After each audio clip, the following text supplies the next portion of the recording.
सुंदर होता है मन अति सुंदर।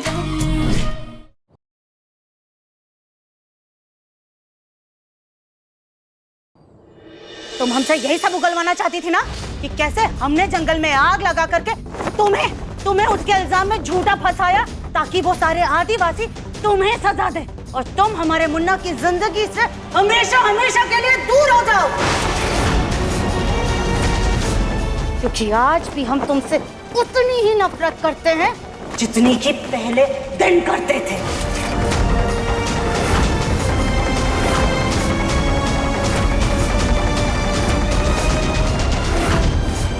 माजी ये किस पर चिल्ला रही हैं?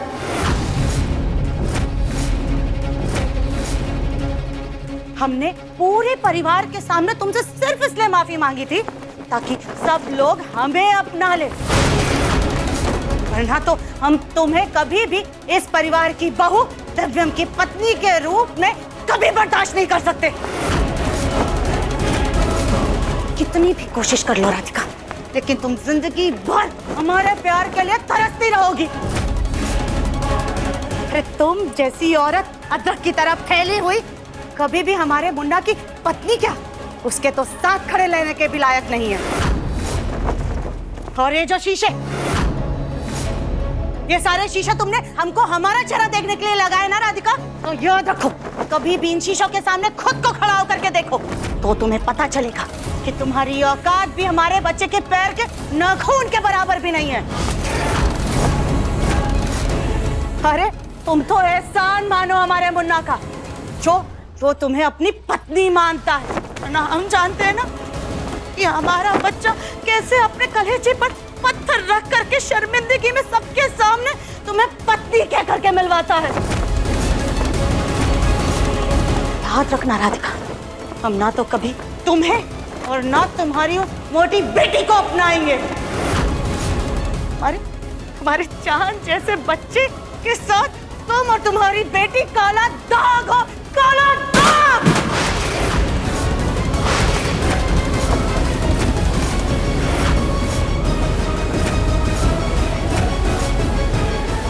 माजी क्या खुद से बात कर रही हैं? हम तुम्हें आखिरी बार बोल रहे राधिका, हमें ये इस तरह से डराना धमकाना बंद करो।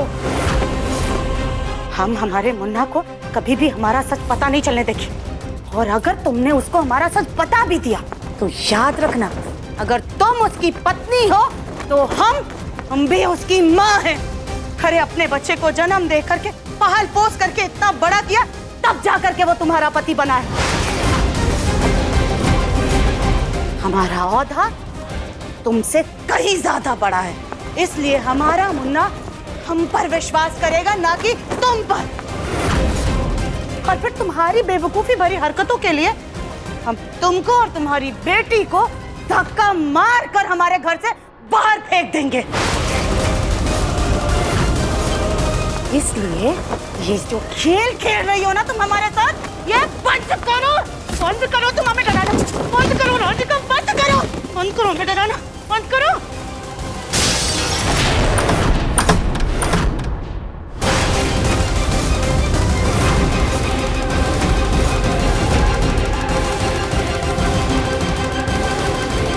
डराना बंद करो, तुम दूर हो जाओ हमसे, दूर हो जाओ राधिका, दूर हो जाओ, दूर हो जाओ।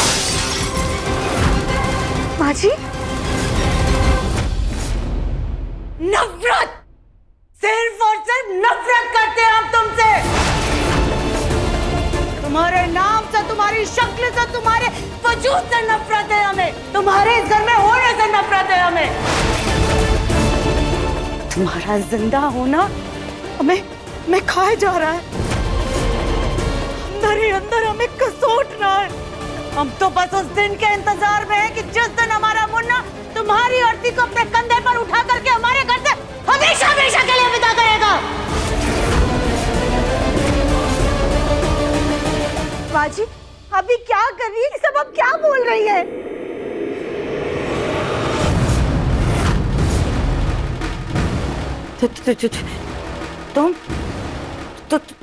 तुम ये कैसे हो सकता? ये नहीं हो सकता। नहीं तुम यहाँ भी हो, तुम वहाँ भी हो, ये कैसे हो सकता?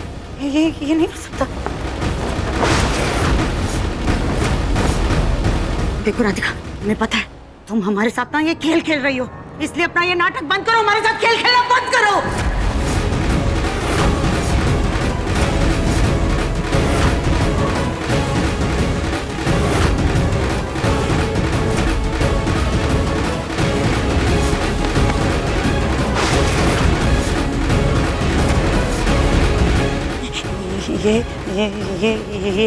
ये कैसे हो सकता है? राधिका की चोटी हमारे हाथ में कैसे आ सकती है? ये नहीं हो सकता।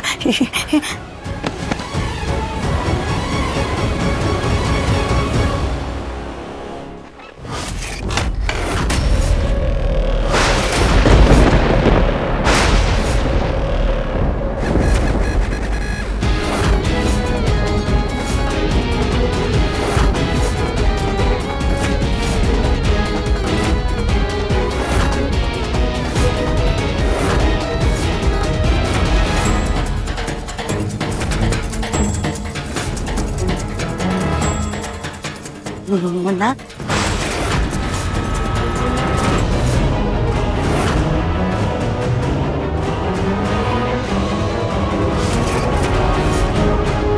हम आपको एक आखिरी मौका दे रहे हैं माँ जी, ये सब बंद कीजिए। किस बात को लेकर लड़ाई चल रही है? क्योंकि आप चाहें या ना चाहें, पर हम आपकी बहू हैं और दिव्यम जी की पत्नी है। आप ये बात जितनी जल्दी मान लें, उसी में सबकी भलाई है। एक बात याद रखिएगा माँ जी, अगर आज के बाद आपने कोई भी ऐसी हरकत की या फिर हमें नुकसान पहुंचाने की कोशिश की, तो हम आपका भेद सबके सामने ले आएंगे।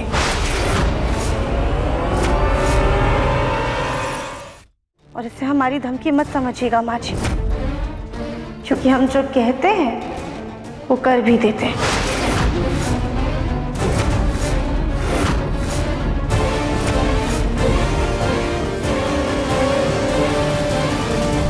उस दिन आदिवासियों ने भी कहा कि माँ ने राधिका पर झूठा इल्जाम लगाया था कबीला जलाने का। कहीं ऐसा तो नहीं कि ये सब कुछ जुड़ा हुआ है? लगता है मुझे ही पता लगाना होगा कि माँ का सच क्या है।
सर दुखने लगा हमारा रो रो करके। बड़ा आराम कर लेते हैं।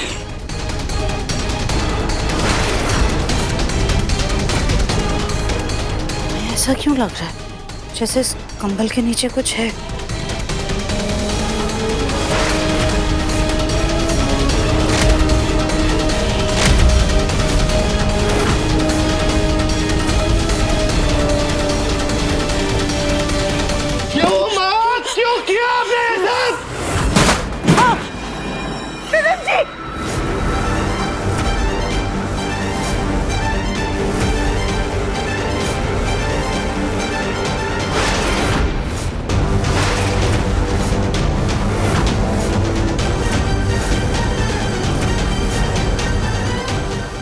मुन्ना, मुन्ना बेटा बेटा बेटा नहीं हूं मैं आपका।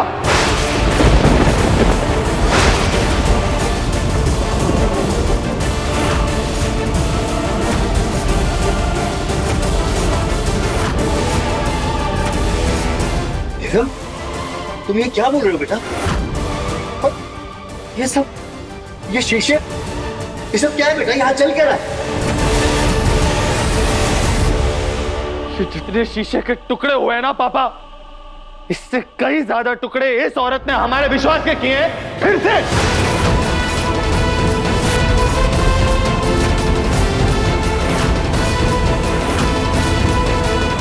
बहुत हो गया ये नफरत का खेल। आज आपको सबके सामने सब साफ साफ बताना ही होगा। आज आपको बताना होगा कि क्या प्रॉब्लम है आपको राधिका से, और सबके सामने। क्यों इतनी नफरत करती हैं आप राधिका से? सही छोड़िए, गलत छोड़िए, इंसानियत छोड़िए, आपने हैवानियत की भी सारी हदें पार कर दी है मां। क्यों इतनी नफरत करती है राधिका से कि वो कुछ भी कर ले, आपकी नजरों में कभी ऊपर नहीं आ सकती, बस नीचे ही गिरती रहती है? क्या बिगाड़ा ऐसा इसने आपका?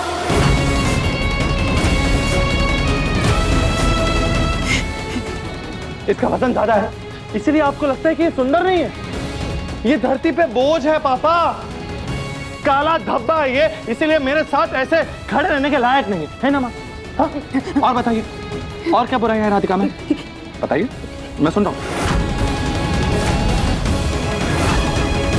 बताइए।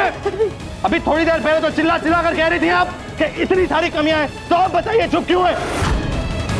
किसी का वजन आपके लिए उसके अस्तित्व और उसके अति सुंदर मन से ऊपर कैसे हो सकता है? अपनी नफरत में आप इतनी अंधी कैसे हो गई कि आपकी नफरत के चलते आपको अपने बेटे की खुशी नहीं दिखाई दी, उसका संसार नहीं दिखाई दिया, उसका परिवार नहीं दिखाई दिया? इतनी खुदगर्ज औरत कैसे हो गई आप?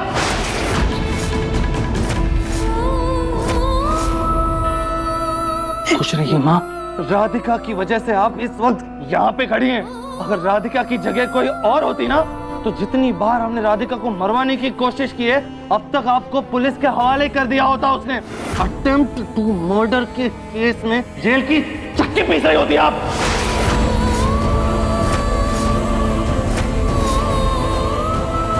जिस लड़की को अपने चिता तक पहुंचा दिया, 5 साल गुमनामी में झोंक दिया आपने उसे, जिंदगी अकेले जीने पर मजबूर कर दिया, उसकी बेटी को सड़क पर पालने के हालात पैदा कर दिया आपने, उसी लड़की ने आपको यूं एक पल में माफ कर दिया। जब आपका परिवार आपसे नाराज था ना, आपकी ये शक्ल तक नहीं देखना चाहता था, तब ये लड़की जो मोटी है, जिसका वजन ज्यादा है, वो हम सबके सामने यूं हाथ जोड़कर खड़ी थी, आपकी माफी की गुहार लगा रही थी। वो आपकी इस नफरत में भी अपने लिए प्यार ढूंढ रही थी, और आपने इसी के वजन के लिए हम सबके लिए नाकाबिल समझ लिया इसे। बेटा हमें माफ कर। क्या माफ? मत इस्तेमाल कीजिए वो शब्द जिसके मायने आपको नहीं पता, जिस शब्द के मतलब आपको नहीं पता, उसे क्यों अपने मुंह से निकाल रही हैं?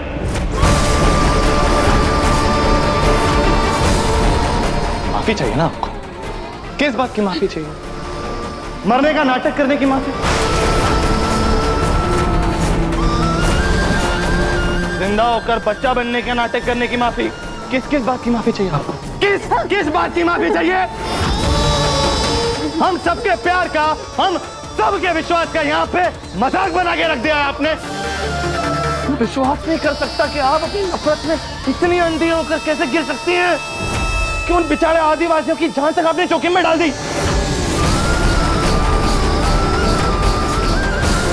उनके हाथों राधिका को मरवाने के लिए आपने उनका कबीला जला दिया, उनका घर जला दिया। छी माँ, इस हद तक गिर गई, और किस बिना पे आप मेरे सामने खड़ी रहकर माफी मांग रही हैं? माफी गलतियों की मांगी जाती है, गुनाहों और पापों की नहीं।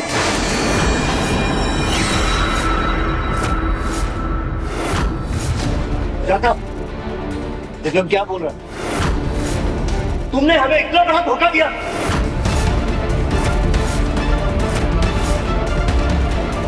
मना के पापा। एक औरत मर्द की जिंदगी की नींव होती, उसका सहारा, उसका स्तंभ, और मैं अपने आप को खुशकिस्मत समझता था कि मेरे जिंदगी में वो औरत आप, मेरी मां, जो मेरी एक खुशी के लिए, एक हंसी के लिए पूरी दुनिया से लड़ सकती है, मेरा सहारा मेरी बीवी राधिका, जो हर सुख दुख में, हर मुश्किल, हर तकलीफ में मेरे साथ चट्टान की तरह खड़ी है।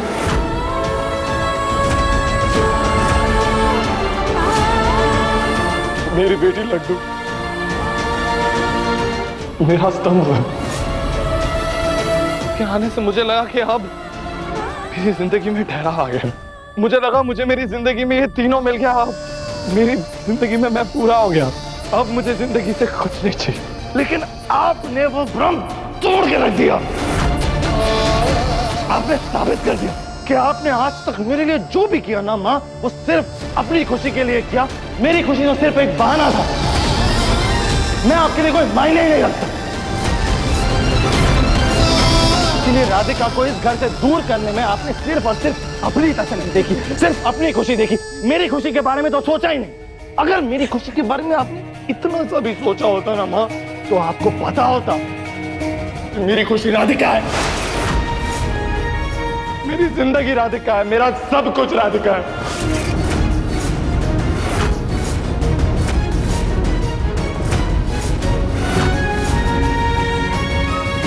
शायद बचपन से लेके आज तक आप मेरी खुशी चाहती ही नहीं थी और इसीलिए आप मेरी राधिका को मुझसे छीन रही थी।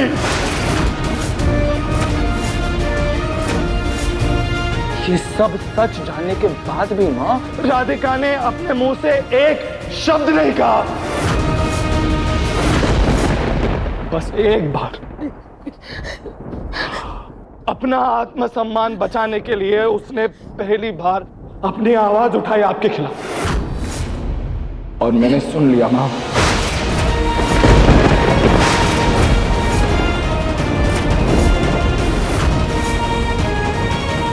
और मैं जानता था कि अगर मैं राधिका से पूछता तो वो तो बात टाल देती, और आप हैं, सारा का सारा झूठ का टोकरा राधिका के सर पे मर देंगी। इसीलिए मैंने ही वो चिट्ठी लिखी। ये पजल, ये सारी मैंने लिखी ताकि मैं आपके ये घिनौने सच तक पहुंच सकूं।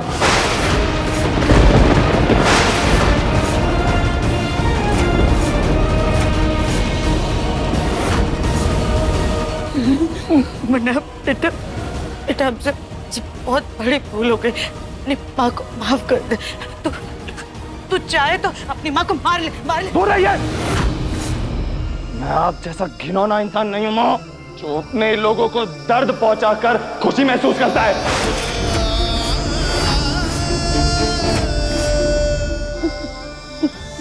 दिव्यम जी, आप शांत हो जाइए। इस बार माँ जी को सच में अपनी गलती का पछतावा है। सीरियसली राधिका, मैं तुम्हारे लिए लड़ रहा हूं और तुम मुझे ही शांत करवाने की कोशिश कर रही हो। जितना गुस्सा मैं इस वक्त मां से हूं ना, उतना ही नाराज तुमसे हो राधिका। तुम्हारी इस चुप्पी की वजह से मां इतनी हद तक गिर गई कि ऐसी घिनौनी हरकतें कर रही है। यही आवाज तुमने अगर पहले उठाई होती ना, तो शायद नौबत यहां तक आती नहीं।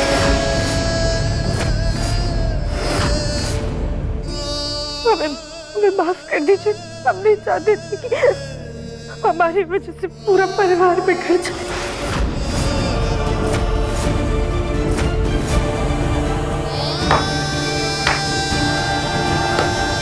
वाह राधिका, क्या सोच है तुम्हारी। धन्य हो तुम। शत शत नमन करता हूं मैं तुम्हें।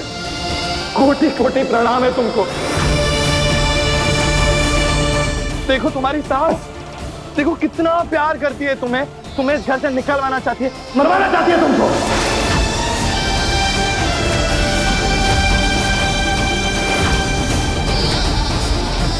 अपने बेटे से कितना प्यार करती है वो, कि उसी के प्यार को उससे छीनना चाहती है। वाह पापा, अपनी इतनी छोटी सी जिंदगी में इतना संस्कारी परिवार तो मैं पहली बार देख रहा हूं।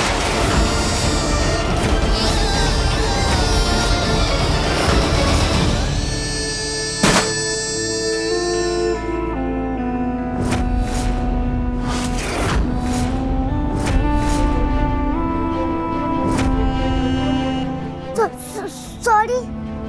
तुम्हारी बेवकूफी भरी हरकतों के लिए हम तुमको और तुम्हारी बेटी को धक्का मार कर हमारे घर से बाहर फेंक देंगे।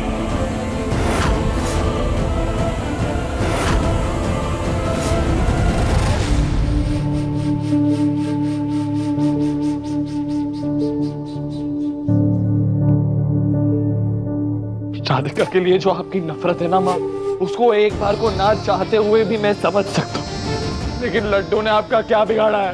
जिस लड्डू के बारे में आप इतनी कड़वी बातें बोल रही थी, वो बेटी है मेरी, वो मेरा खून है। अपनी नफरत के चलते आपने उसे भी नहीं छोड़ा। आपकी सारी हरकतें, आपकी सारी गलतियां, सब कुछ बर्दाश्त कर सकता हूं मैं, लेकिन मेरी बेटी के लिए ऐसा बर्ताव, ऐसी सोच मैं कभी बर्दाश्त नहीं करूंगा।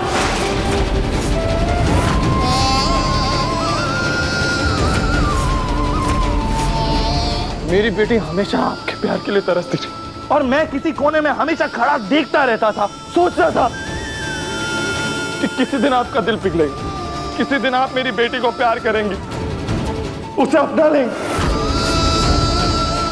लेकिन आप तो राधिका के साथ साथ इसे भी घर से निकालना चाहती थी।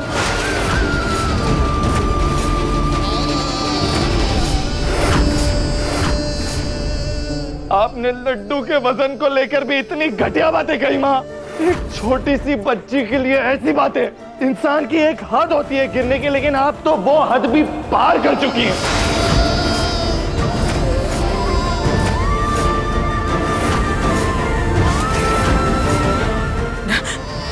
मुन्ना, हमसे बहुत बड़ी गलती हो गई। हम तेरे प्यार में अंधे हो गए। अंधी वंधी कुछ नहीं हुई थी मेरी प्यार में, आप अपनी खुदगर्जी में अंधी हो गई थी। अंधा तो मैं हो गया था पछतावे में, तो मैंने आपकी लाश देखी थी।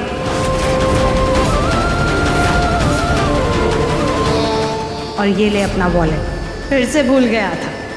अम्मा आप हो ना, तो मैं कुछ भी भूल जाऊं, मुझे कोई टेंशन ही नहीं होती।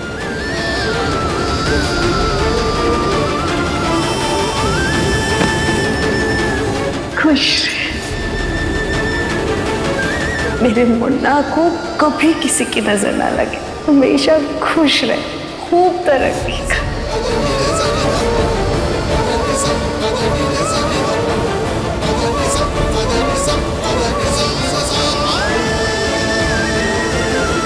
आपकी अर्थी देखी थी ना माँ, तो अपनी एक एक बात पर लानत आ रही थी। आज भी उस दिन के बारे में सोच रहा हूँ तो रूह कांप जाती है।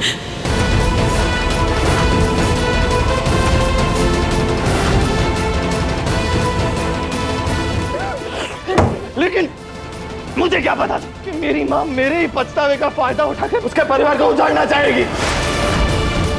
प्यार ऐसा नहीं होता माँ, नहीं होता ऐसा। कैसी माँ?